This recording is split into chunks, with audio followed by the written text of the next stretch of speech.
নৌকোটা যখন বাঘমোড়া চরের দিকে এগোলো তখন প্রায় মাঝরাত। সঙ্গে পরাণ কাকা থাকলেও বুকের ভেতরটা কেমন যেন ঠিপ ঠিপ করে উঠল একবার মৃদুলের। আজ তাও প্রায় 20-25 বছর ধরে এই মাছ ধরার কাজ করছে মৃদুল। তাও সন্ধ্যের পর বাঘমোড়া চরের দিকে যেতে হবে শুনে তার সমস্ত শরীরটাই একবার হালকা করে ভয়ের শিহরণ খেলে গেল। ভয়টা বাঘমোড়া চরকে নিয়ে নয়, ভয়টা ওই তেঁতুলতলার রাস্তাটায়। ওই রাস্তাটা কত লোককে টেনে নিয়ে গেল, কিন্তু কি কপাল, আজকে ওই রাস্তাতেই যেতে হচ্ছে তাকে।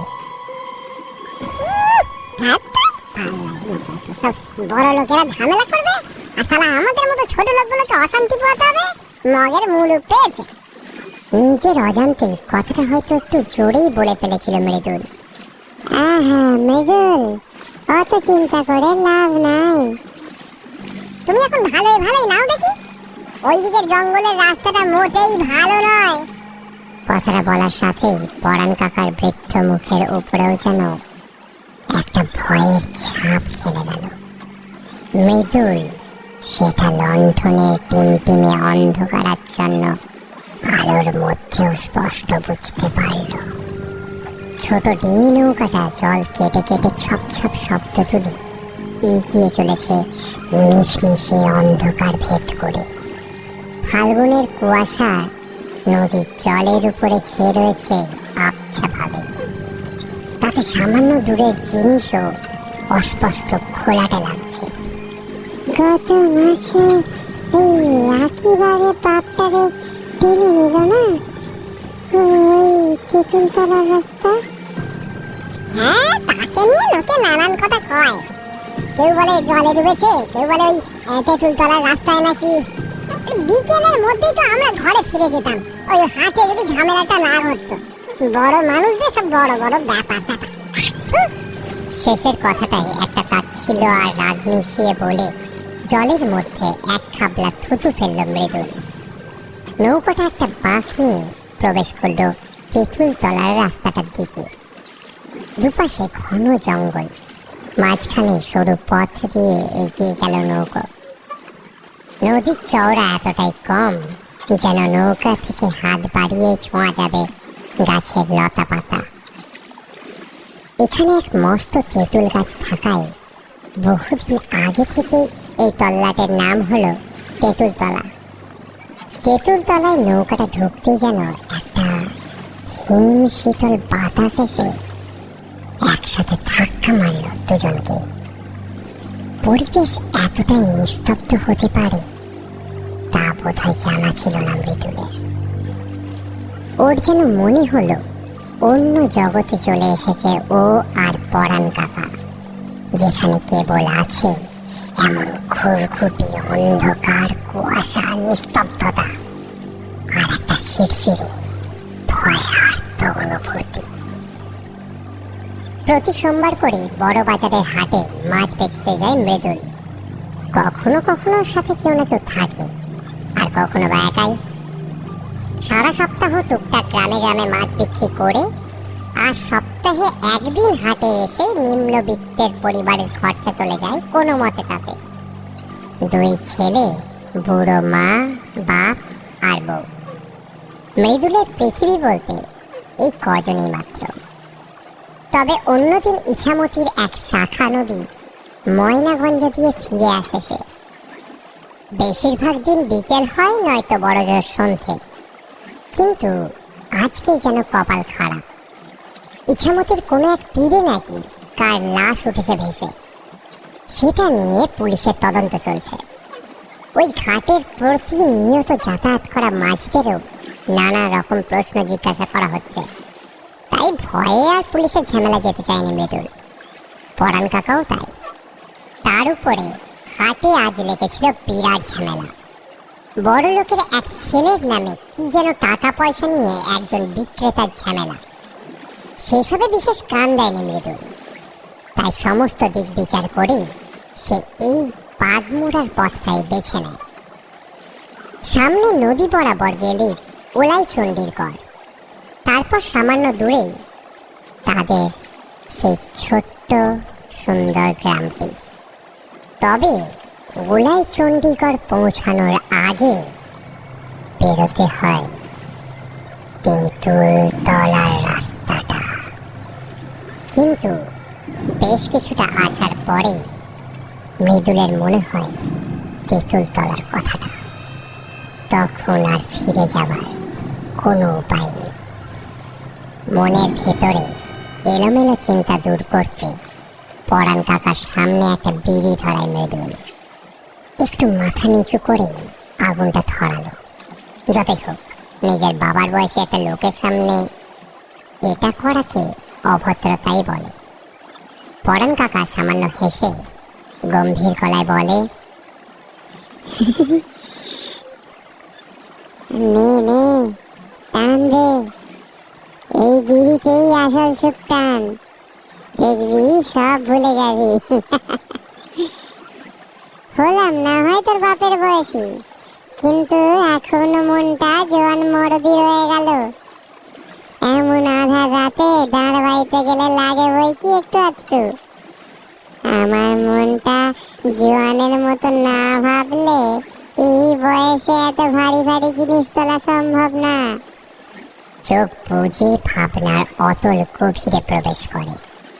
আরো কি যেন বলে যাচ্ছিল পরাণ কাকা, কিন্তু মৃদুলের ততক্ষণে চোখটা আটকে গেছে দূরে একটা ঝোপের পেছনে। সেই ঝোপ জঙ্গল থেকে কেউ যেন একটা খসখস শব্দ করে এগিয়ে আসছে তাদের দিকে। কেবল তার দুটো লাল ছলছলে চোখ দেখতে পাচ্ছে সে, ঠিক যেমন ভাবে আড়ালে থেকে শিকারি তার শিকার ধরে। দমকা ঠান্ডা বাতাসটা যেন আরো কয়েক গুণ বেড়ে গেল হঠাৎ করে। এখানেই তো কত মানুষ মরেছিল এককালে, তাদের আত্মাই তো ঘুরে বেড়ায় এখনো। তারাই কত মানুষকে টেনে নিয়ে যায়। তবে সমস্তটাই এতদিনের গল্প কথাই ছিল। আজ নিজের চোখে সমস্ত কিছু দেখতে পাচ্ছে মৃদুল, অনুভব করতে পারছে ভয়ঙ্কর মৃত্যুর বর্বরতাকে। আচমকা সমস্ত নিস্তব্ধতাকে খান খান করে জঙ্গলের ভেতর থেকে ভেসে এলো একটা রাত চড়া পাখির বিশ্রী ডাক। তাতেই যেন বকবকানিটা একটু থামলো পরাণ কাকার। একটু কাঁপা কাঁপা গলায় সে বলল, কি রে, তেঁতুল তলার রাস্তায় চলে এসেছি। তাড়াতাড়ি হাত চালা, কোনো দিকে না তাকিয়ে। ও সমস্ত কিছুই না রে, এই সবই মানুষের ভয়। দেখ, কোনো কুমির টুমির টেনে নিয়ে গেছিল হয়তো। হাত চালা, নে হাত চালা। কিন্তু মৃদুলের ততক্ষণে হাত পা যেন আড়ষ্ট হয়ে এসেছে ভয়ে। কারণ তার দিকে এক দৃষ্টিতে চেয়ে রয়েছে দুটো লাল জ্বলন্ত চোখ। সেই চোখে যেন প্রচন্ড নিষ্ঠুর বর্বরতা লেগে আছে। চোখ বন্ধ করে প্রায় দম আটকে নৌকার হাল টানছে সে, কিন্তু তবু সেই চোখ যেন অন্তর্ভেদী দৃষ্টি দিয়ে তাকে দেখছে। এমন কুয়াশা মাখা জলের মধ্যে থেকেও সমস্ত শরীর ভয়ে ঘামে ভিজে যাচ্ছে তার। হঠাৎ খুব মৃদুভাবে অথচ স্পষ্ট মৃদুল শুনতে পেল তার নাম ধরে একটা ফ্যাস ফ্যাসে মহিলা গলা তাকে ডাকছে।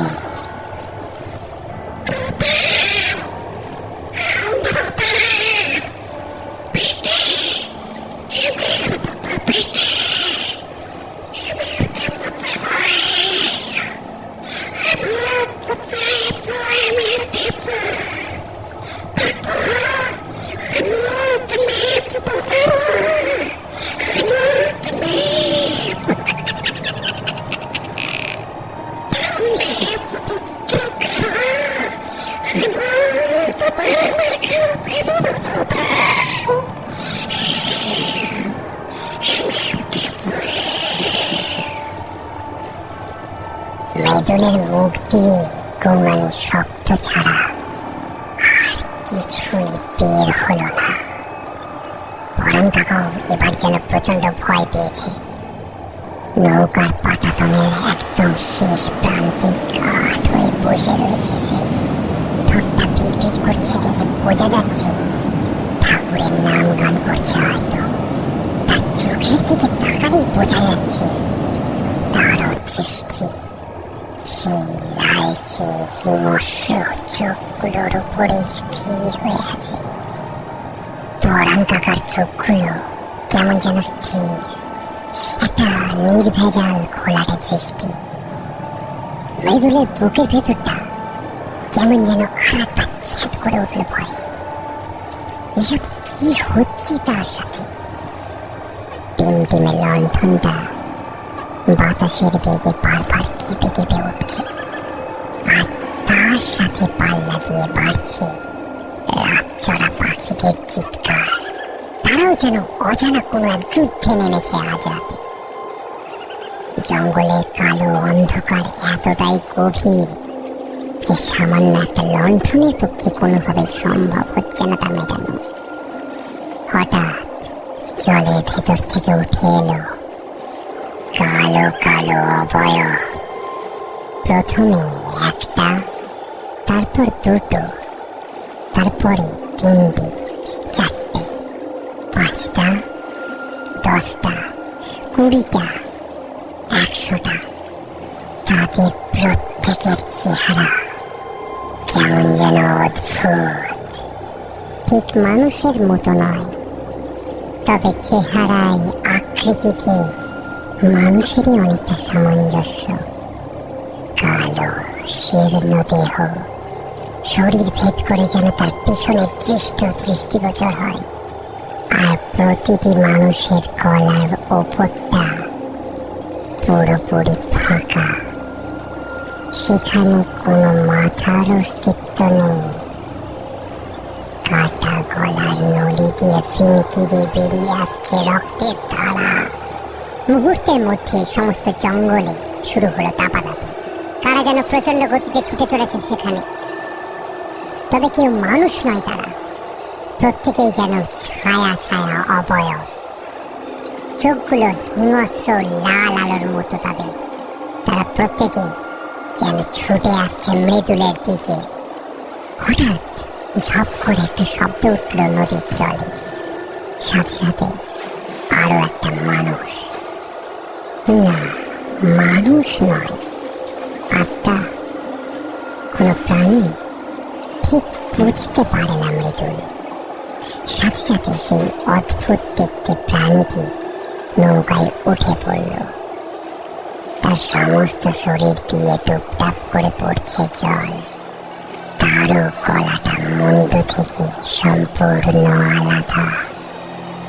সেই মুন্ডুটা ধরা রয়েছে তার একটা হাতে। সেই দিকে চোখ পড়তেই আড়ষ্ট হয়ে গেল মৃদুল। আবছা অন্ধকারে হলদেটে আলোর মধ্যে সে দেখতে পেল সেই মুন্ডুটা তার দিকে তাকিয়ে দাঁত বার করে হাসছে, আর তার লম্বা জিভটা ঝুলে প্রায় নৌকার পাটাতন স্পর্শ করেছে। আর সেই মুন্ডুটা পলকহীন দৃষ্টিতে তাকিয়ে রয়েছে মৃদুলের দিকে। সেই দৃষ্টির মধ্যে ন্যূনতম করুণা দয়া নেই, কেবল আছে প্রতিহিংসার নিষ্ঠুরতার অবাধ কুটিল ষড়যন্ত্র। গলা ক্রমশ শুকিয়ে কাঠ হয়ে গেছে মৃদুলের ততক্ষণে, কিন্তু সেই কাটা মাথাটার দিকে তাকিয়ে চিনতে পারল মৃদুল। তবে না চিনতে পারলেই বোধহয় ভালো হতো তার পক্ষে। কাঁপা কাঁপা কণ্ঠে মৃদুল বলল, তুই তুই তুই এখানে তুই এখানে কি করে এলি? কি করে এলাম জানিস না তুই? তাহলে তুই সবটা মনে কর, মনে কর।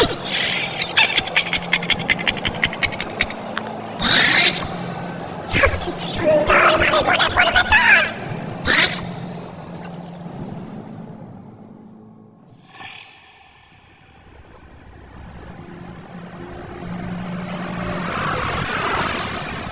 ধ্যান, যতবারই ভাবি সারা চাকরিটা ছেড়ে দেবো ততবারই কোথাও না কোথাও গিয়ে আটকে যায়, বাড়িতেও টেকা যায় না। কাজ না করলে লোকে বলবে বেকার ছেলে, কোনো কাজ নেই, সারাদিন বাপের হোটেলে খাই, আর কাজ করতে এলে বসের কথা শোনো। আজকে এই গ্রাম তো কালকে ওই গঞ্জ। এটা যেন কোথায়? হ্যাঁ, মাঝদিয়াপুর গ্রাম।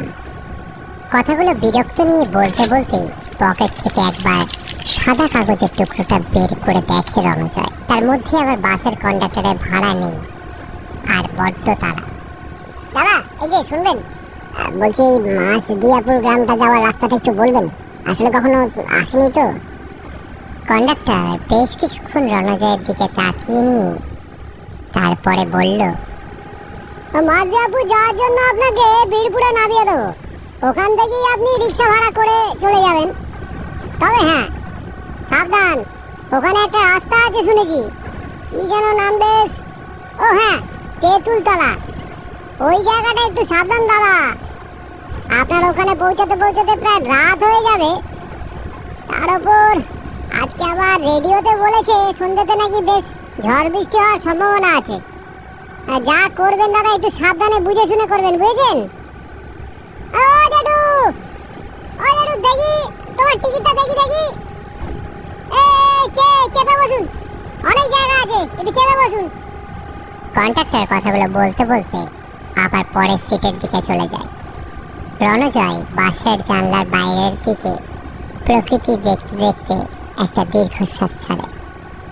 বাসের সিটে মাথাটা এড়িয়ে দিয়ে মনে মনে বলে, কিবা ঝড়, কিবা বৃষ্টি, কিবা তুষার বজ্রপাত, এই ওষুধের রিপ্রেজেন্টেটিভের কাজের ছুটি নেই, তারপর মাস গেলে নামমাত্র কটা টাকা আর 24 ঘন্টার পরিশ্রম।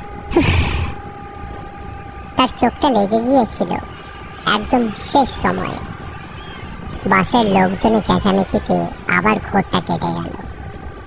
বাস থেকে নামতেই রণজয় দেখতে পায় আকাশ জুড়ে ঘোর কালো মেঘ জমেছে।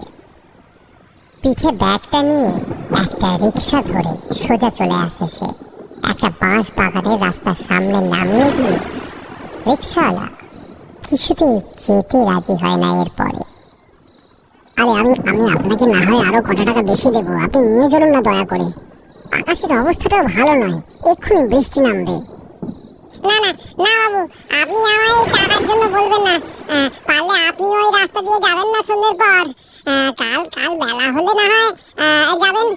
তার উপরে আকাশের যে অবস্থা, এই পাশের একটা হোটেল আছে, আজকে রাতে না হয় এখানেই কাটিয়ে নিন বাবু। আপনি চলুন, আমি আপনাকে সেখানেই নামিয়ে দিচ্ছি, তার জন্য আমায় কোনো পয়সা দিতে হবে না, কিন্তু ওই রাস্তা আমি মোটেও যাবো না। কিন্তু ও রাস্তায় কি আছে, মানে সমস্যাটা কিসের? চোর ডাকাতের ভয় নাকি? বাবু বাবু, কি আছে তো আমি চোখে দেখিনি, কিন্তু রাস্তায় রাতের বেলা গেলে কেউ আর ফেরে না। ওখানকার সমস্ত লোক সন্ধ্যের পর ওই রাস্তা একেবারে এড়িয়ে চলে। নিজের ভালো চান তো আপনি ওই রাস্তায় রাতের বেলা যাবেন না। তারপরে রিক্সাওয়ালা আকাশের দিকে চেয়ে বলল, দেখছেন বাবু, আকাশের অবস্থা একেবারেই খারাপ হয়ে গেছে, প্রচন্ড ঝড় বৃষ্টি নামলো বলে আর দেরি করা ঠিক না বাবু, খুব সাবধান বাবু, ভেবে চিন্তে কাজ করবেন। রিক্সাওয়ালা চলে যেতে রণজয় নিজেকে একটা পথহীন নাবিকের মতো আবিষ্কার করল। চারপাশে তাকিয়ে দেখল একটা জনপ্রাণীর কোনো চিহ্ন মাত্র নেই। নাম না জানা কত বড় ছোট গাছ ঘিরে আছে জায়গাটায়। মেঠো পথ এলোমেলো বয়ে গেছে সামনের দিকে। দূর থেকে দিগন্ত রেখা যেখানে মিশেছে সেখানে কেবল ছাই রঙের কালো মেঘ। সাত-পাঁচ ভেবে সেই মেঠো পথের দিকে পা বাড়ালো রণজয়। আর তখনই কোথা থেকে যেন একটা ঠান্ডা বাতাস এসে কাঁপিয়ে দিয়ে গেল তাকে। কেমন যেন একটা ভয় ভয় করতে লাগলো। শহরের রাস্তা আর গ্রামের রাস্তার ফারাক যে কতটা, সেটা এবার টের পেল রণজয়। নিজের পক্ষে যদি একটা সঙ্গী থাকত। হাত ঘড়ির সময় বলছে সন্ধ্যে 6টা বেজে 10 মিনিট। কিন্তু যত বেশি পথ হাঁটছে সে ততই যেন অন্ধকার আরো গাঢ় হয়ে গিলে ফেলছে তাকে। মনে মনে যেন এবার একটা ভয় পেল সে। সামনের মাইল ফলকটা ধুলো বালি মাখা অবস্থায় পড়ে আছে, তার রংটা প্রায় চটে গেছে উপর থেকে।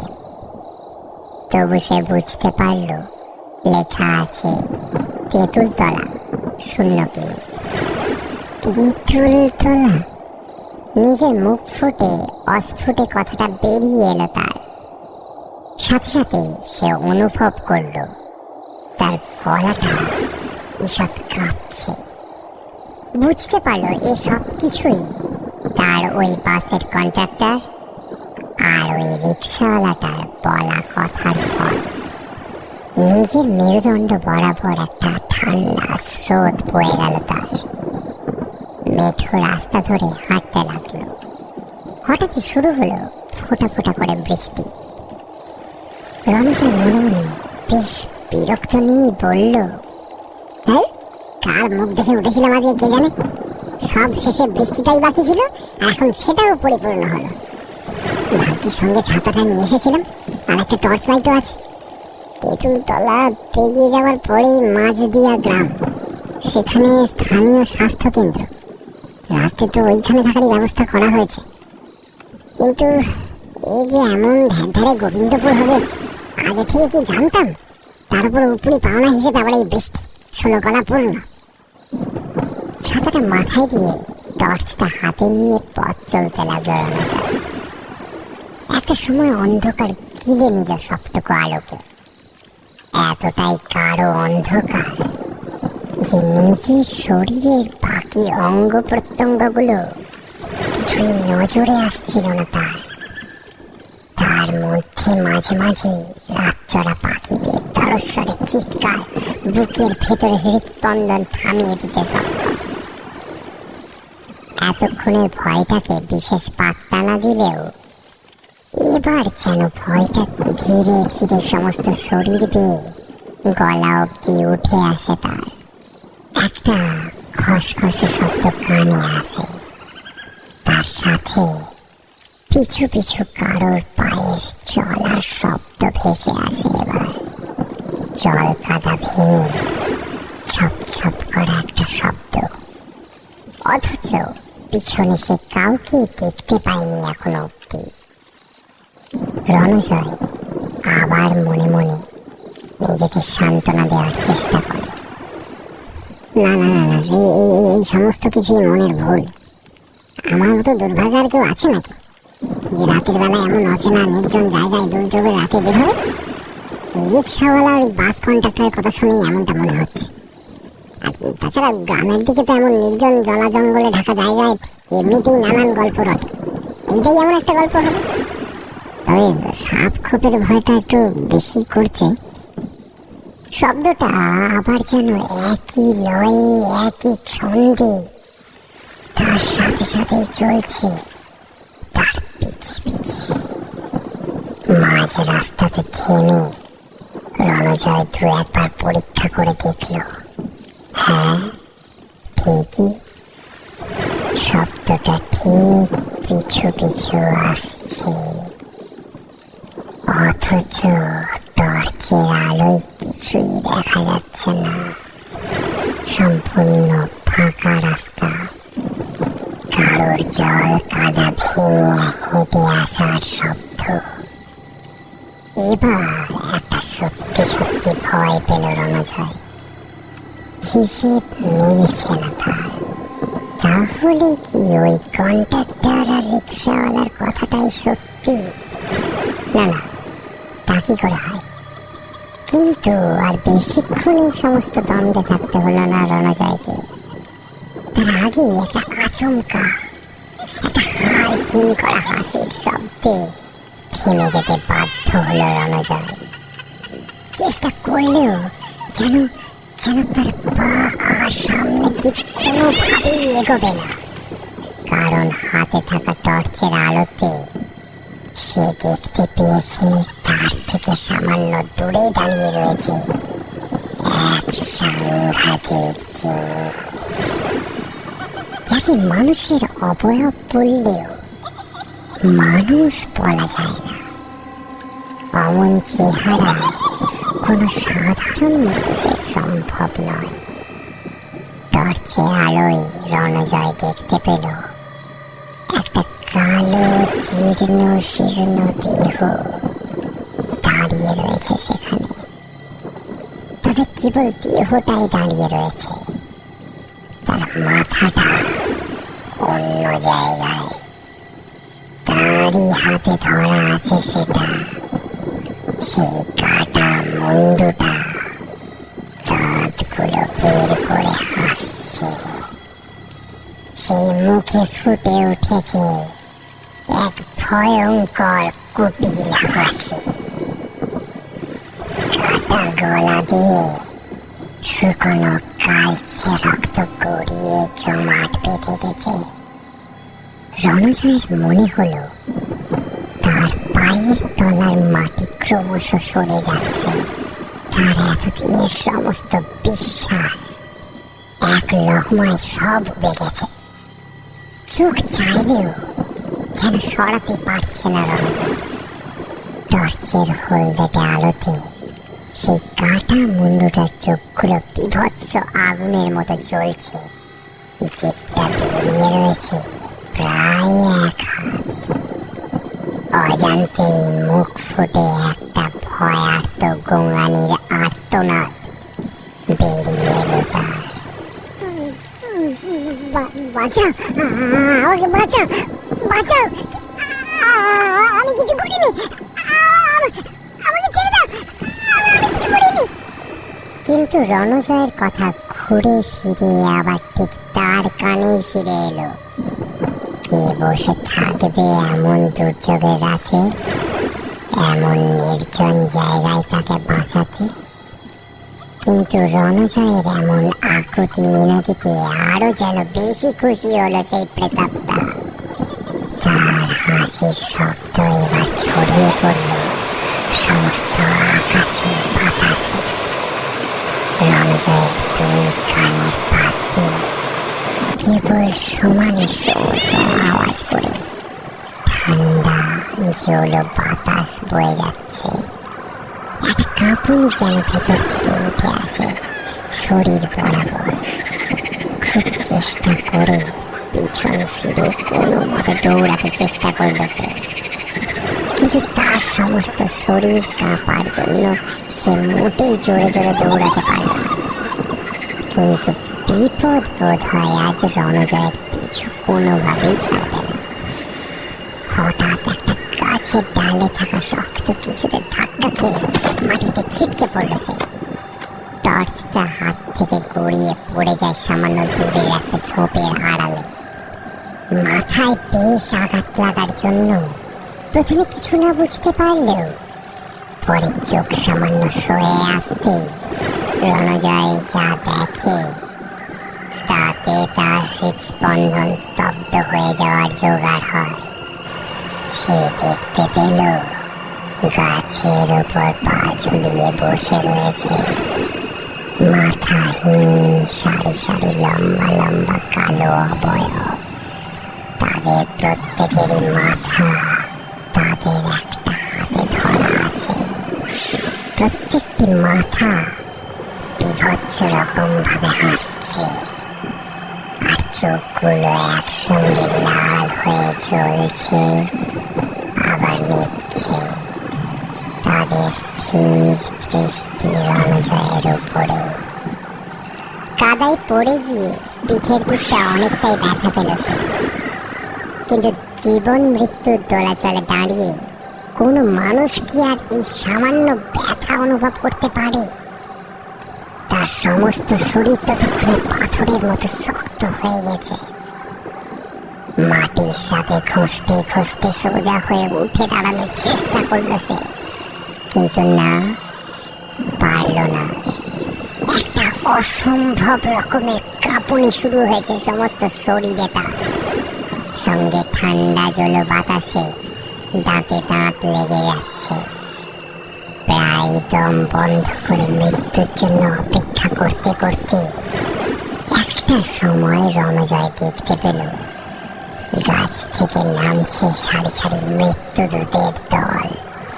প্রত্যেকটা কবন্ধ যেন এগিয়ে আসছে তার দিকে। তাদের গলা থেকে চুইয়ে পড়া কালচে রক্ত শুকিয়ে গিয়ে দলা মাংসের মতো হয়ে আছে। বারবার গা গুলিয়ে উঠল রণজয়। কোনোভাবে সে সোজা হয়ে দাঁড়াতেই পারছে না, তো পালিয়ে যাওয়া দূরের কথা, তাকে গোল করে ঘিরে তার চারপাশ জুড়ে ধীরে ধীরে এগিয়ে আসছে হিংস্র সাপের দল। হঠাৎই একটা কালো শরীর মাথার চুলের মুঠি ধরে টানল রণজয়।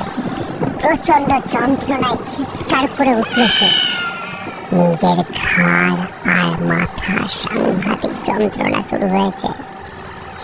সেই কালো মূর্তিটির শারীরিক গঠন একটা টলা মাংসপিণ্ডের মতো হয়ে রয়েছে, আর অন্য হাতে ধরা রয়েছে একটা কাটা মুন্ডু।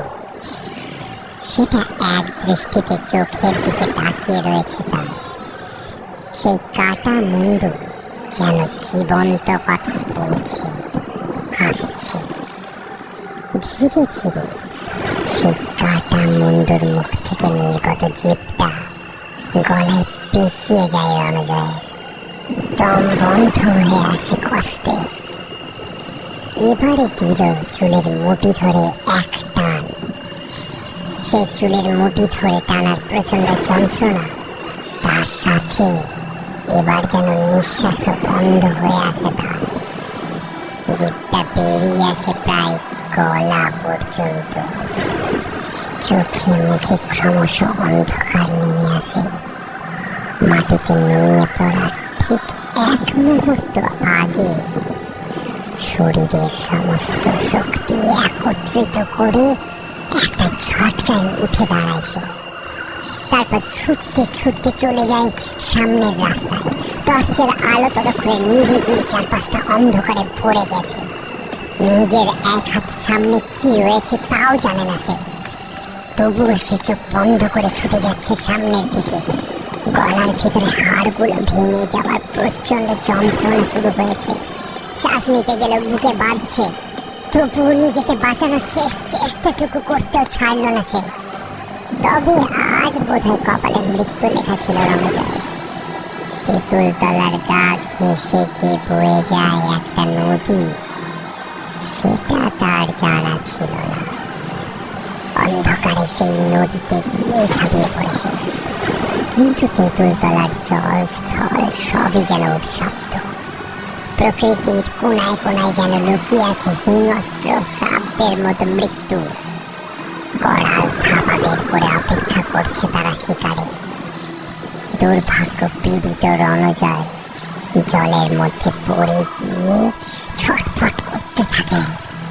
সে অনুভব করতে পারে তার পা দুটোকে দুটো অতিরিক্ত ঠান্ডা হাত টানছে। ততক্ষণে বৃষ্টিটা আরো মুষলধারে বেড়েছে।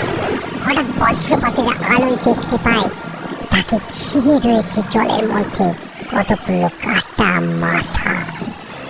আর নিজের মাথার চাপ সহ্য করতে না পেরে সে চোখ বন্ধ হয়ে আসার ঠিক আগের মুহূর্তটুকু সময়ে সে টের পায় নিজের ঘাড়ের কাছে একটা প্রচন্ড যন্ত্রণা।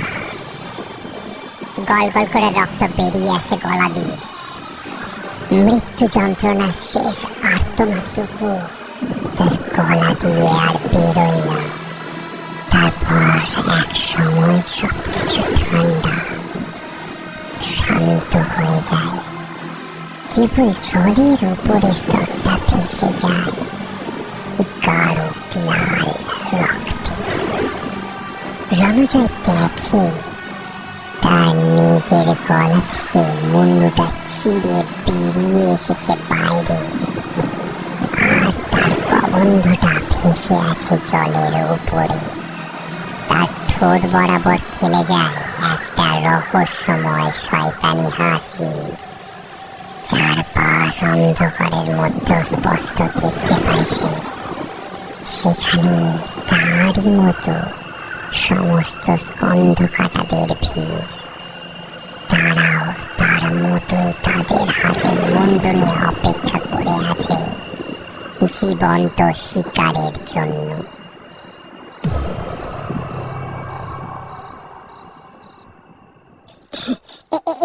জানিস মৃদুল, একটা সাংঘাতিক খবর আছে। তোকে খবরটা দেওয়ার জন্য মনটা একেবারে আনচান করছিল। মৃদুল হাতে বিড়িটা দ্রুত নিচে ফেলে সেটাকে নিভিয়ে দিয়ে আনমনা ভাবেই বলল, কি সাংঘাতিক খবর, বলে ফেল। বাগমোড়ার চরে বিশাল মাছ উঠেছে। হরেন কাকা, রতন কাকা ওরা প্রত্যেক দিন তো যাচ্ছে, একেবারে নৌকা ভরে ভরে মাছ নিয়ে ওরা হাটে বিক্রি করছে। আমরা গেলে দেখবি লুকিয়ে পড়েছে। শেষের দিকটা বেশ একটু দীর্ঘশ্বাস নিয়েই বলে, দেখেছিস তো কি অবস্থা, দুটো ছেলে মুখে দুমুঠো ভাতও তুলে দিতে পারছি না বাবা হয়। এর থেকে অপমানের লজ্জার কি কিছু আছে?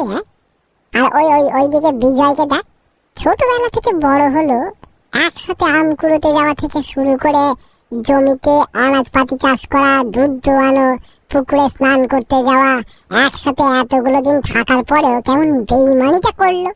শালা আমরা একসাথে নৌকা চালানো শিখলাম, মাছ ধরা শিখলাম, কিন্তু ওই মালটা মনে হয় জাদু জানে।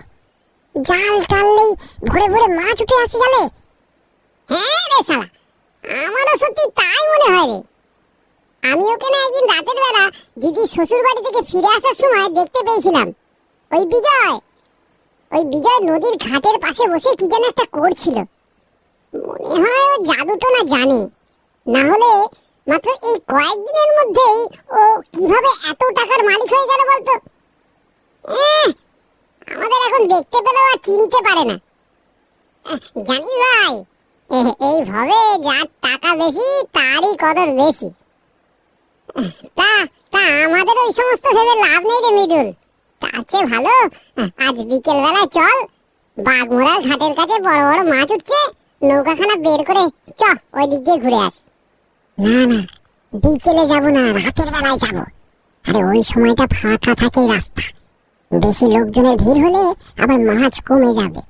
রাতের বেলায় যাব, গিয়ে টুপ করে মাছ ধরে নিয়ে চলে আসবো। পাগল হলি নাকি মৃদুল? ওই তেঁতুলতলার রাস্তাটা ওর পাশেই। রাতের বেলা তুই ওই পথে নৌকা নিয়ে যাবি, তোর প্রাণের কি একটু ভয় ডর নেই? দেখ এখন ইয়ার কি করিস না একদম।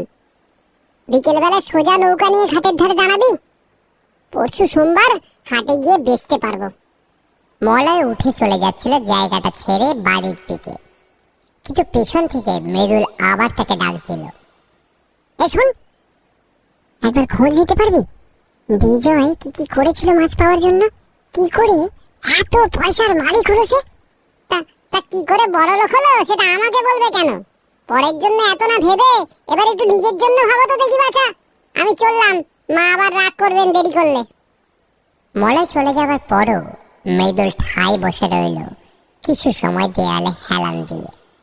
নতুন করে বিড়িটা ধরিয়ে নিয়ে টানতে টানতে ভাবল বিজয়ের কথা, তার ছোটবেলাকার সেই বন্ধুটার কথা, যে বন্ধুটা হঠাৎ করে বড়লোক হয়ে ভুলে গেল তাদের সবাইকে।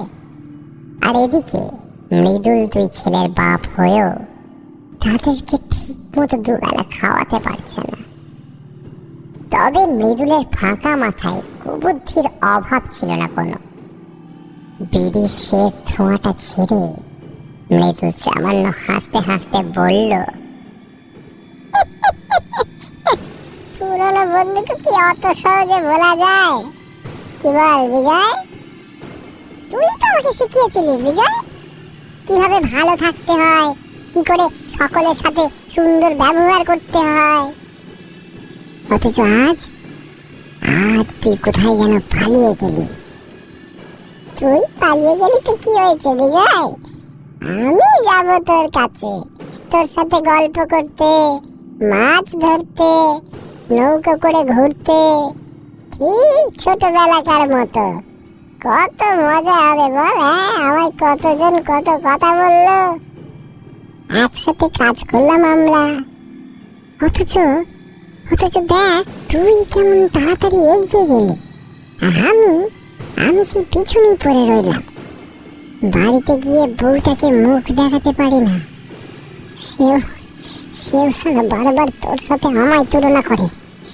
কি করে এত মাছ পাস তুই? হ্যাঁ, জাদু জানিস নাকি? এর মাঝে কেটে গেছে আরো বেশ কয়েকটা দিন। জালে টুকটাক মাছ ধরে যে কটা টাকা হয়েছে তা দিয়ে গুনে গুনে কোনো মতে টেনে টুনে সংসার চলছে মৃদুলের। ভাই বিজয়, বাড়ি আছিস? বিজয়, আরে মৃদুল, মৃদুল যে, আয় আয় ভিতরে আয়। না, মাছ ধরতে বেরোবো। একা একা যাচ্ছিলাম, তাই ভাবলাম আজকে তোকে নিয়ে যাই। তাছাড়াও কতদিন তো আমাদের দেখা কথাবার্তা হয়নি। বাড়িতেই তো বসে আছিস, তা আমার সাথে চল না, সন্ধ্যের আগে আগে ফিরে আসবো। বেশ কিছুক্ষণ কি যেন চিন্তা করে নিল বিজয়, তারপর হাসতে হাসতে বলল, চল চল, তবে বেশি রাত করিস না। একটু জ্বর জ্বর ভাব আছে শরীরটা, বিশেষ ভালো নেই। কতদিন তোর সাথে কথাবার্তা দেখা সাক্ষাৎ হয় না, এইটুকু সুযোগ আমি হাতছাড়া করবোই না। চ, মাঝে মাঝে মাছ নিয়ে শহরে যেতে হয়, ফিরতে দিন তারিখ কখনো কখনো সপ্তাহখানেক লেগে যায়, বুঝলি? বড্ড কাজের চাপ, তাই না? দেখ, তুই কত পড়ে উঠে গেলি, আমাদের নুন আনতেই পান্তা ফুরোনোর মতো অবস্থা। জালে যেন মাছ ওঠেই না।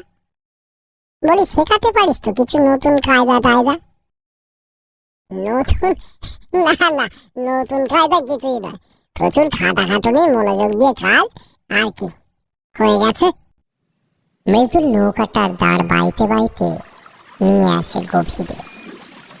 বিকেলের পরন্ত সূর্য প্রায় ডুবু ডুবু। বাঘমারা চড়ে গিয়ে না হয় নৌকাটা বাঁধবো। কি বললি? বাঘমারা চড়? তুই কি আমার সাথে মজা করছিস মৃদুল? দিনের বেলায় পথ মারাতে গ্রামের লোকের বুক কাঁপে, আর তুই কিনা এই ভর সন্ধ্যেবেলায় ওইদিকে যাবি? সন্ধ্যের পর ওই রাস্তায় গিয়ে আর কি কেউ ফিরে আসতে পেরেছে আজ অব্দি? ফিরে আসার জন্য তো যাচ্ছি না, রেখে আসার জন্যই তো যাচ্ছি। ওই দেখ, ওই দেখ, পিছনের দিকে থাকা, দেখ কি আসছে, দেখ। বিজয় পিছনের দিকে তাকিয়ে দেখল, আর অন্ধকারের ভিতর আরো একটা নৌকো এগিয়ে আসছে তাদের সাথে সাথে। চোখটা শুরু করে দেখার চেষ্টা করলো বিজয়।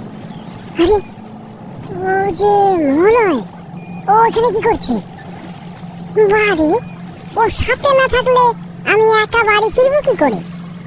নৌকাটা তো এখানে ফেলে যা, না হলে গ্রামের লোককে গিয়ে কি জবাব দেবো আমি শুনি? হ্যাঁ, লোকে তো জিজ্ঞেস করবেই বিজয়ের কি হলো। মৃদুলের মুখের অভিব্যক্তি যেন ধীরে ধীরে পরিবর্তন হয়ে যাচ্ছে। তার চোখের দৃষ্টি কেমন যেন তীক্ষ্ণ, ধারালো, জলগুলো শক্ত হচ্ছে যেন। মুখের মধ্যে ফুটে উঠছে একটা রাগ, প্রতিহিংসা। সন্ধ্যের আবছা আলোতেও সেটা চোখ এড়াল না বিজয়ের। মাঘ মাসের সময়, কাজে জল বরফের মতো ঠান্ডা, গায়ে পড়লে সমস্ত শরীর অসাড় হয়ে যেতে বাধ্য। বিজয়ের এখন সামান্য ঘাম হতে শুরু হয়েছে। কেমন যেন একটা ভয় ভয় করছে, কিছু একটা গন্ডগোল আছে। এই মৃদুল তার ছোটবেলাকার চেনা সেই মৃদুল নয়। কেমন যেন অন্যরকম। না না, বিজয়ের অনেক আগে থেকে ভাবা উচিত ছিল, বহুদিন যে বন্ধু খোঁজ খবর নেয় না, সে যে হঠাৎ করে তাকে ডাকলো আর সে চলে এলো বাড়ি ছেড়ে। মৃদুল, তুই আমার সঙ্গে কিন্তু এখন মজা করবি না। দেখ, আমার শরীরটা কিন্তু বিশেষ ভালো নেই, এই জোরে হাওয়া সহ্য হবে না। তুই নৌকা ভিড়িয়ে বাড়ির দিকে চল। মৃদুল যেন খিলখিলিয়ে হেসে উঠল বিজয়ের কথাটা শুনে। তারপর হাসতে হাসতে চিৎকার করে বলতে লাগলো,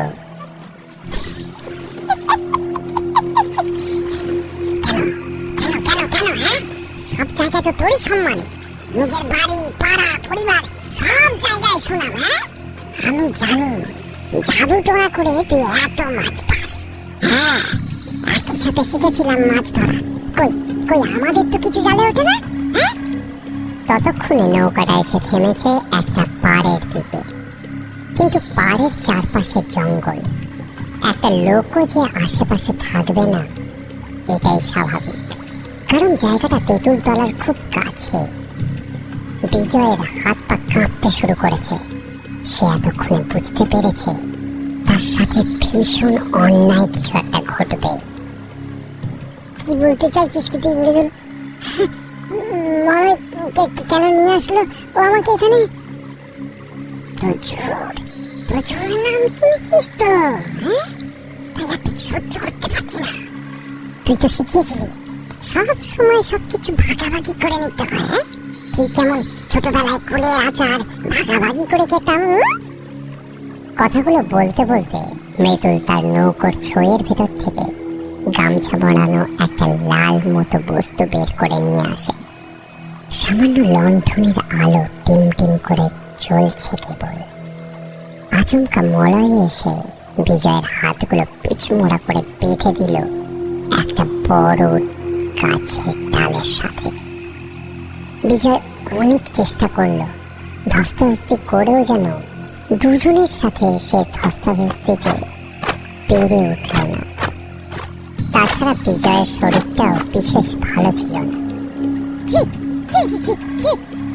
তোদেরকে আমি আমার নিজের বন্ধু হিসেবে ভাবতাম, কিন্তু তোরা নিজেদের এমন রূপ দেখালি।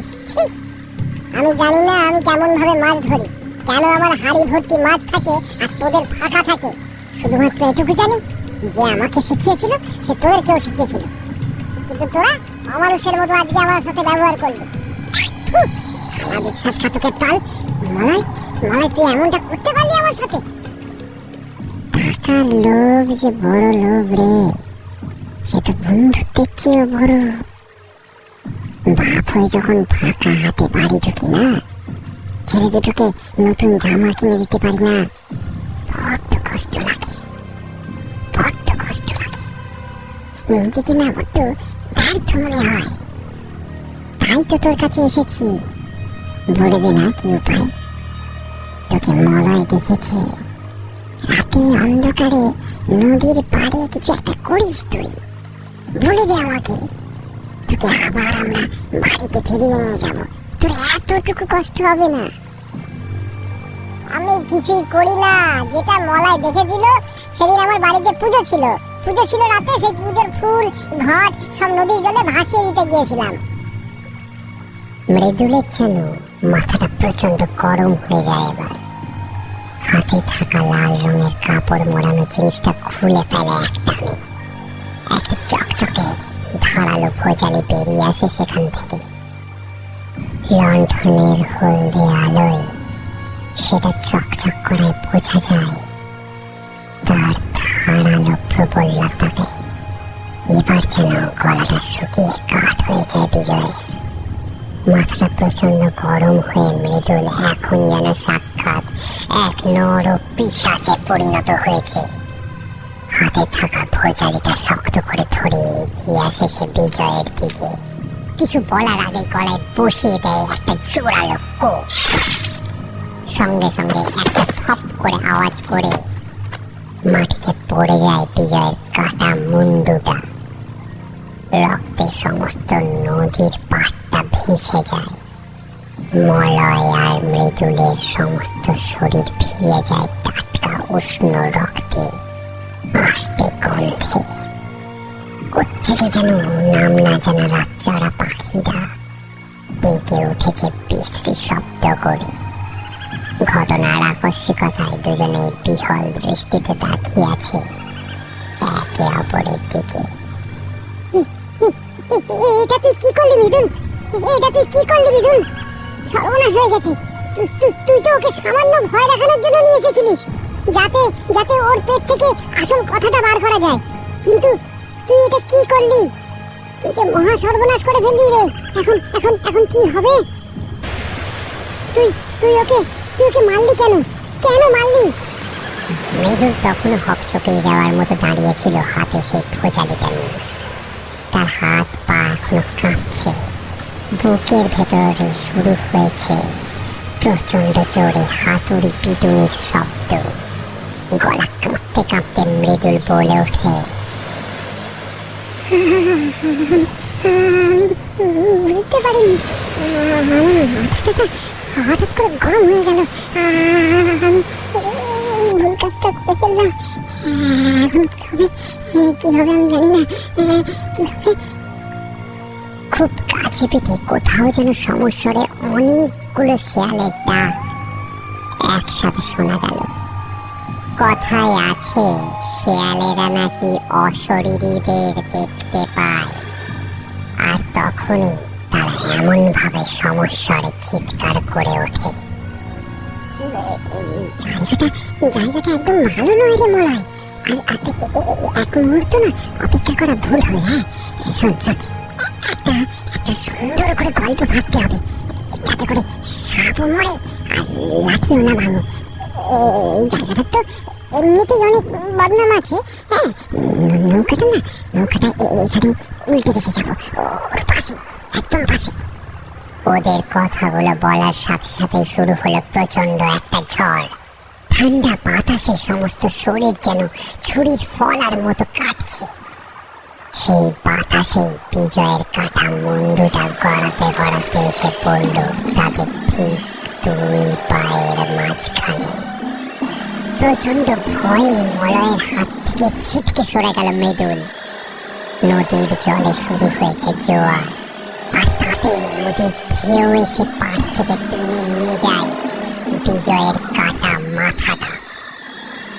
দুজনে মিলে অনেক চেষ্টা করে সেটাকে জলে ভেসে যাওয়ার হাত থেকে আটকানোর জন্য, কিন্তু ততক্ষণে জলের গভীরে কোথায় যে সে হারিয়ে গেছে। সেদিন কোনো মতে হাঁপাতে হাঁপাতে নৌকা নিয়ে বাড়িতে আসতে পেরেছিল তারা দুজনে। কেবল একটা নৌকা আর মুন্ডুবিহীন নিষ্পাপ বিজয়ের শরীরটা পড়েছিল গাছের নিচে হাত বাঁধা অবস্থাতেই। প্রচন্ড বৃষ্টি, বজ্রপাত আর তুফানের ঝড় জলে ভিজতে লাগলো সে শরীরটা। একটা সময় সেই মুন্ডুহীন গলা কাটা শরীরটা সোজা হয়ে উঠে দাঁড়ালো। এক ঝটকায় হাত থেকে খুলে নিল বাঁধনটা। তারপর সামান্য এদিক ওদিক ঘুরে ধীরে ধীরে মিশে গেল জলের গভীরে অনন্তকালের জন্য। মৃদুল, কি হলো? নামটা বাবা দেখে ভয় পেলি? ওকে দেখে ভয় পাওয়ার মতো তো কিছু নেই। কথাটা শুনে যেন আরো একবার চমকে উঠল মৃদুল। পরাণ কাকা এই ধরনের কথা কেন বলছে হঠাৎ? সে এখন জীবন মৃত্যুর মহাসংকটে দাঁড়িয়ে রয়েছে। আজ থেকে 20 বছর আগের করে রাখা সেই অভিশাপ কি আজকে টেনে নিয়ে যাবে? এই ভয়ে যেন গলা শুকিয়ে আসছে আজকে। নৌকার একদম ডগায় বসে সেই ছায়া মূর্তিকে কিন্তু একদমই চিনতে অসুবিধা হলো না ওর। অসুবিধা হবে কি করে? এ তো তার বহু চেনা। ছোটবেলায় আম জাম কুড়ানোর সঙ্গী, ভাদ্র মাসে তাল পুকুরে গিয়ে তাল তুলতে যাওয়ার সঙ্গী, একসঙ্গে পুকুরে স্নান করার সঙ্গী, একসাথে মাছ ধরা শিখতে যাওয়ার সঙ্গী। সেদিন রাতে মাথায় রাগ চড়ে যাওয়ায় মৃদুল নিজের হাতে কাটে তার বন্ধু বিজয়কে। 20 বছর ধরে এই বিষয়টা সম্পূর্ণ অজানা ছিল সবার কাছে। এ পৃথিবীতে কেবল সে আর মলয় ছাড়া এই ঘটনাটা কেউ জানত না। সবকিছুই ধামাচাপা পড়ে গিয়েছিল গভীর জলের নিচে। সে ভয় যেন আবার মাথা চাড়া দিয়ে উঠেছে। 20 বছর পরে আবার সেই কাটা মুন্ডু থেকে আবার কয়েকটা বাক্য বেরিয়ে আসে।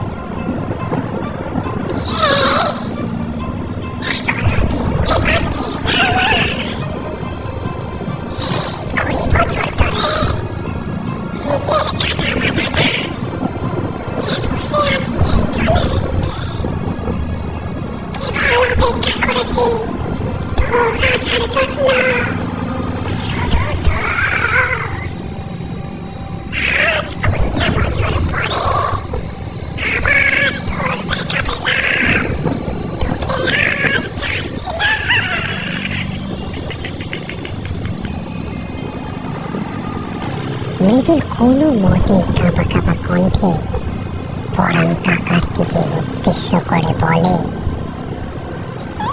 কাকা বাঁচাও বাঁচাও কাকা, নৌকার দাঁড় টানো, যতটা তাড়াতাড়ি সম্ভব এই রাস্তা বেরোতে হবে কাকা, তাড়াতাড়ি চলো তাড়াতাড়ি। কিন্তু পরাণ কাকাও যেন ঠাই হয়ে বসে রয়েছে। তবে পরাণ কাকার মুখ থেকে আচমকায় ভয়টা উড়ে গেছে। সেই জায়গায় খেলা করছে একটা বাঁকা হাসি। পাপের ফল তো বাপকেও ভোগ করতে হয় রে পাগল। তুমি মস্ত বড় পাপ করেছ এই জন্মে, তোমায় তার ফলও ভোগ করে যেতে হবে। বুকে যেন একটা আচমকা তীর এসে বেঁধে যায় ভেতরে। তার মানে সব জানে পরাণ কাকা, কিন্তু বেশিক্ষণ আর এই নিয়ে দ্বন্দ্বে থাকতে হয় না মৃদুলের। পরাণ কাকা নিজেই তাকে বলে, তুই হয়তো অবাক হচ্ছিস, ভাবছিস তোর এই কুকর্মের কথা আমি কি করে জানলাম। মলয় তো প্রায় 7 বছর হয়ে গেল কলেরায় মারা গিয়েছে। তার পাপের শাস্তি সে পেয়ে গেছে, কিন্তু বাকি ছিলিস একমাত্র তুই। সেই দিন যখন তুই আর মলয় বিজয়ের সাথে এই পাপ কাজ করছিলি, সেদিন আমিও ছিলাম। কোথায় জানিস? এই নদীর বুকেতে। সেদিন শহর থেকে নৌকা নিয়ে বাড়ি ফিরছিলাম। বেশ রাত হয়ে গেছিল বলে তাড়াতাড়ি বাড়ি ফিরছিলাম, কিন্তু হঠাৎই চোখে পড়ে গেল তোদের। দূর থেকে সমস্ত কিছুই নিজের সচক্ষে দেখি, কিন্তু কখনো কাউকে কিচ্ছুটি বুঝতে দিইনি। তুই হয়তো ভুলে গেছিস, ছোটবেলায় আমি বেশ কিছু ক্ষমতা পাই আমার দাদুর কাছ থেকে। সেই ক্ষমতার উপর ভর করে আমি এখানে এসে ডাকি বিজয়ের রাতটাকে। মাঝে মাঝে এখানে এসে আমি ওর সাথে কথা বলতাম। সেটা তোর পক্ষে জানা সম্ভব ছিল না। তুই ভাবতিস আমি শহরে গেছি আমার মেয়ের বাড়িতে, কিন্তু না, আমি তখন বিজয়ের সাথে আলোচনা করে ছক করতাম যাতে তোকে সঠিক সময়ে সমস্ত কিছু উপভোগ করিয়ে তবেই মারা যায়। ঠিক যেমন ভাবে কষ্ট দিয়ে বিজয়কে মেরেছিলিস তুই। হ্যাঁ, আজ বহুদিন পর বিজয় তোকে খুঁজে পেয়েছে। এমন রাতের অন্ধকারে এই তেঁতুল তলার মাঠ তো এমনিতেই অভিশপ্ত, কিন্তু এই বাঘ মোড়ার চটটাও যে তোর জন্য বড্ড অভিশপ্ত হয়ে উঠেছে। নিজের মাথায় হঠাৎ করে প্রচন্ড একটা চাপ অনুভব করে মৃদু। বিজয়ের স্কবন ধরে তার মাথার চুলগুলো টেনে ধরে আছে। এতটাই জোর সেই টানে যে কিছুতেই নড়াচড়া করতে পারছে না মৃদুল। নৌকার উপরে ধীরে ধীরে শুয়ে পড়তে বাধ্য হয় মৃদুল। কপালে মাথায় প্রচন্ড যন্ত্রণা শুরু হয়েছে। এবার ধীরে ধীরে মৃদুলের পেট বুক বরাবর এগিয়ে আসতে থাকে বিজয়ের কাটা মুন্ডুটা। মৃদুল একবার শেষ চেষ্টা করে নিজেকে বাঁচানোর জন্য।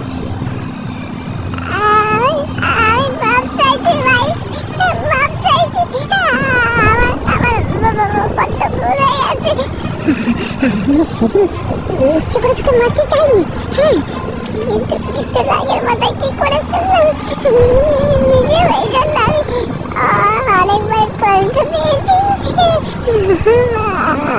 আমি তোর কাছে প্রাণ ভিক্ষা চাইছি, আমাকে ছেড়ে দে। আমার বাড়িতে তাদের কেমন ভাবে ফেলে রাখতে আমি পারবো না।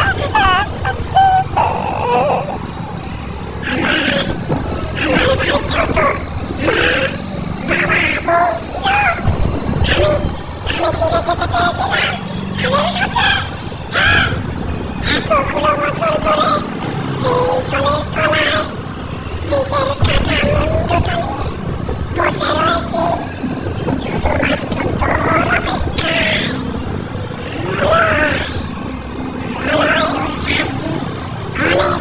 তোর অপেক্ষায়। হঠাৎ নিজের গলায় প্রচন্ড একটা যন্ত্রণা অনুভব করে মৃদু। বিজয়ের কাটা মুন্ডুটা তার জিভ দিয়ে পেঁচিয়ে ধরে আছে তার গলাটা। হাত পা ছুটতে থাকে সে। চোখের তারাগুলো বড় বড় হয়ে প্রায় বেরিয়ে আসতে থাকে চোখের কোটর থেকে। গলার ভেতরে হাড়গুলো যেন মট মট করে ভাঙতে থাকে এক নাগাড়ে। দম বন্ধ হয়ে জিভটা প্রায় বেরিয়ে আসে। মুখের কষ বরাবর লালচে রক্তের ধারা গড়িয়ে পড়ে।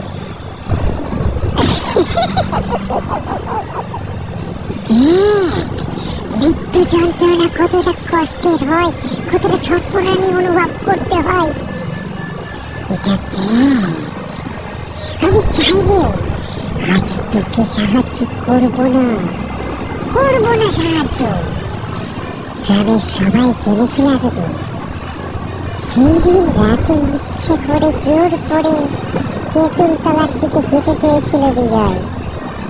সেখানেই নাকি এক স্কন্ধ কাটার কবলে পড়েছে। সেই ভূত নাকি ওকে মুন্ডু কেটে জলে ভাসিয়ে দেয়। একে তো এই জায়গাটা নিয়ে নানান কুৎসার শেষ নেই, তাই গ্রামের লোকেরা বিশ্বাস করলো সমস্ত কিছু। আসলে কারোর মাথাতেই আসেনি মৃদুল খুন করতে পারে এই কথাটা। পরাণ কাকা হয়তো আরো কিছু বলছে, কিন্তু ততক্ষণে চোখে অন্ধকার দেখতে শুরু করেছে মৃদুল। দমটা প্রায় শেষ হয়ে আসছে। হঠাৎ নিজের মাথার উপর একটা প্রচন্ড টান অনুভব করে সে। এতক্ষণে তার গলাটা থেকে ছিঁড়ে যায় মাথাটা। ফিনকি দিয়ে রক্ত ছড়িয়ে পড়ে সমস্ত নদীর জলে। ঠিক আজ থেকে 20 বছর আগে যেমন ভাবে নদীর জল বিজয়ের রক্তে রাঙা হয়ে উঠেছিল, ঠিক তেমনই ঘটনার পুনরাবৃত্তি যেন ঘটল আজ বছর 20 পরে। সেই রক্তে আবার নতুন করে স্নান করে পরাণ কাকা। মৃদুলের নৌকা আর বিজয় একটা পৈশাচিক হাসিতে ছেয়ে যায় সম্পূর্ণ নদী চত্বরটা। বহুদিন কষ্ট পেয়েছিস রে বিজয়, এবার তোর মুক্তি। যা, চলে যা, আবার পরের জন্মে আসিস। তবে হ্যাঁ, সাবধান, মানুষের উপকার করার আগে সাবধান। বন্ধু চিনতে আবার যেন ভুল করিসনি এবারের মতো। জলের মধ্যে প্রচন্ড একটা বুদবুদ খেলে গেল, তার সাথে সামান্য ঘূর্ণির মতো জলের মধ্যে খেলা করে হঠাৎই সমস্ত কিছু আবার শান্ত নিশ্চুপ হয়ে গেল। পরাণ কাকা মৃদুলের লাশটা নিয়ে এগিয়ে যেতে চাইল তাদের গ্রামের দিকে, কিন্তু তখনই যেন একটা শীর্ণ জীর্ণ কালো কুচকুচে মাংস চামড়া খসা একটা হাত এসে খাটটা মোটকে দিল তার। সাথে সাথে প্রচন্ড যন্ত্রণায় সঙ্গে সঙ্গে দমটা আটকে গেল তার। মৃত্যুর শেষ আর্তনাদটুকু তার গলা দিয়ে আর বের হলো না। তার আগেই আটকে গেল তার শ্বাসবায়ু। আসলে এই সমস্ত কিছুর মধ্যে পরাণ কাকার খেয়ালই ছিল না তেঁতুল তলার রাস্তার মাঝ বরাবর কখন সে নৌকা নিয়ে ফিরেছে। এ পথে চলেতেও বিপদ, ডাঙাতেও তাই। এ রাস্তায় কেউ এলে তো তার মৃত্যু নিশ্চিত। পরাণ কাকার এবার নিজের ঘাড় মটকানো শরীরটা দেখে বড় লোভ হল। দাঁত দিয়ে কামড়ে ছিঁড়ে ফেলল নিজের মুন্ডুটা। তারপর মুন্ডুটা একটা হাতে নিয়ে টুক করে ডুব দিল জলের ভেতরে তার বাকি সঙ্গী সাথীদের সাথে, যাদের প্রত্যেকের গলার উপরে আর কোনো মাথার অস্তিত্ব নেই, বরং সেই মাথাটা তাদের একটা হাতে ধরা আছে। তারা এখন সকলেই অপেক্ষা করে আছে কখন আরো একটা জীবন্ত নতুন শিকার আসবে। এটা যে সে জায়গা নয়, এটা তেঁতুল তলার রাস্তা, যেখানে সন্ধ্যের পর এলে মৃত্যু নিশ্চিত।